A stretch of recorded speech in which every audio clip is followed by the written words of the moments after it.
नमस्कार, मी नताशा चव्हाण. मराठा न्यूजच्या बातमीपत्रात आपल्या सर्वांचे स्वागत. ताज्या बातम्यांसाठी मराठा न्यूजला सबस्क्राइब करा आणि बेल आयकॉन प्रेस करा. संभाजी ब्रिगेड प्रदेशाध्यक्ष प्रवीण गायकवाड यांच्यावर शाईफेक करून खुनी हल्ला करणारा गुन्हेगार असलेले दीपक काटे व त्याच्या साथीदार यांच्यावर मोक्का अंतर्गत गुन्हे दाखल करून कडक कारवाई करण्याबाबतचे निवेदन संभाजी ब्रिगेडच्या वतीने राज्याचे उपमुख्यमंत्री अजितदादा पवार यांना सोलापूर विमानतळावर भेटून देण्यात आले. यावेळी अजितदादांनी दोन्ही सभागृहामध्ये सदस्यांनी आवाज उठवलेला आहे. सरकारला कोणालाही पाठीशी घालणार नाही, त्याच्यावर कडक कारवाई करण्यात आली असे आश्वासन दिले. दिनांक 13 जुलै रोजी अक्कलकोट जिल्हा सोलापूर येथे संभाजी ब्रिगेडचे प्रदेशाध्यक्ष प्रवीणदादा गायकवाड हे नियोजित कार्यक्रमाकरिता आले असताना गुन्हेगार प्रवृत्ती असलेल्या दीपक काटे व त्याचे साथीदार यांनी प्रवीणदादा गायकवाड यांच्या अंगावर चालून त्याच्यावर शाईफेक करून जीवे मारण्याचा उद्देशाने हल्ला केला. यावरून हा आरोपी अट्टल गुन्हेगार आहे सिद्ध होते. स्थानिक शिवधर्माच्या पदाधिकाऱ्यावर मी कारवाई करण्यात यावी, अन्यथा संभाजी ब्रिगेड संघटनेच्या वतीने महाराष्ट्रभर तीव्र आंदोलन छेडण्यात येईल असा इशाराही निवेदनाद्वारे देण्यात आला.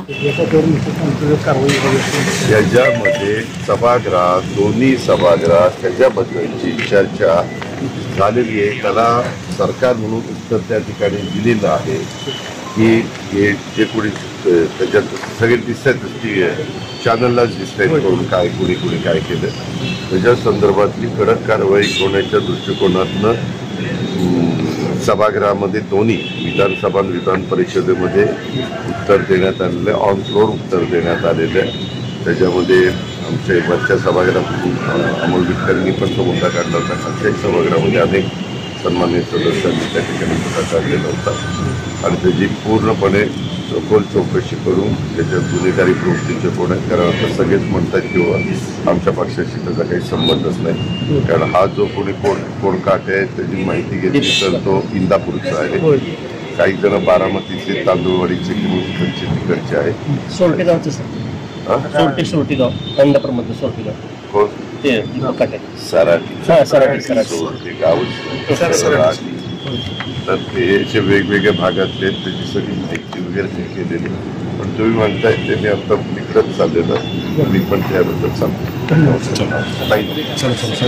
यावेळी संभाजी ब्रिगेडची पश्चिम महाराष्ट्र अध्यक्ष श्याम कदम, जिल्हाध्यक्ष संभाजीराजे भोसले, महिला आघाडीच्या जिल्हाध्यक्ष मिनल दास, शहराध्यक्ष शिरीष जगदाळे, पश्चिम महाराष्ट्र कार्याध्यक्ष अरविंद शेळके, जिल्हाध्यक्ष वकील आघाडी ॲडव्होकेट गणेश कदम, जिल्हा सचिव सिद्धराम सावळे, जिल्हा कार्याध्यक्ष दिलीप निंबाळकर, शहर कार्याध्यक्ष सतीश वावरे, जिल्हा कार्याध्यक्ष शेखर भोसले, शहर उपाध्यक्ष बाळासाहेब भोसले, श्रेयस माने, राजस्वामी, गजानन शिंदे, मल्लू भंडारे आदीसह संभाजी ब्रिगेडचे पदाधिकारी उपस्थित होते. ताज्या बातम्यांसाठी मराठा न्यूजला सबस्क्राइब करा आणि बेल आयकॉन प्रेस करा.